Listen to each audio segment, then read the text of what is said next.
கார்த்தி கிருஷ்ணா. நான் வந்து 8வது 8th ஸ்டாண்டர்ட் ஏ பிரிவு படிச்சுட்டு இருக்கேன். நான் வந்து சொல்ல போற கதையோட பேர் வந்து நேர்மையான பெண். ஒரு ஊர்ல ஒரு நேர்மையான பெண் இருக்கா. அவளுக்கு கீழே எந்த பொருள் கிடைச்சாலும் அவளோட உரிமையாளர்கிட்ட போய் கொடுத்துருவா. ஒரு நாள் வந்து ஒருத்தர் வந்து ஒரு பணப்பைய, ஒரு பொற்காசுகள் நினைந்த பைய வந்து கீழே போட்டு போயிடுறாரு. அந்த பொண்ணு வந்து அதை எடுத்து யாரோடதுன்னு அதை ஒப்படைக்கணும்னு சொல்லி எடுத்துட்டு போறா. அந்த பொண்ணு வந்து ஒருத்தர்கிட்ட கேக்குறா, இது உங்களோடதா அப்படின்னு. அப்புறம் அந்த அவங்க வந்து ஆமான்னு சொல்றாங்க. அந்த பொண்ணு வந்து கேக்குறா, இதுக்குள்ள என்ன இருக்குன்னு. அவரு வந்து வைரம்னு சொல்றாரு. அந்த பொண்ணுக்கு வந்து தெரிஞ்சிருது இது வந்து அவரோட பை இல்லைன்னு. அப்புறம் அந்த பொண்ணு வந்து இன்னொருத்தர்கிட்ட போய் கேக்குறா, இந்த பை வந்து உங்களோடதான் அப்படின்னு கேக்குறா.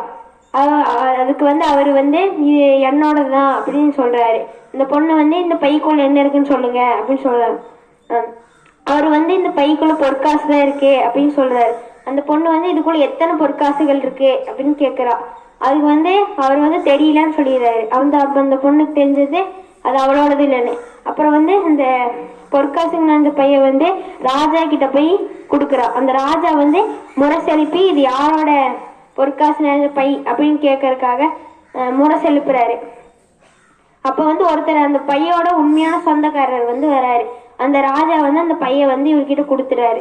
அந்த பைக்குள்ள வெறும் பொற்காசுகள் மட்டும்தான் இருக்கு.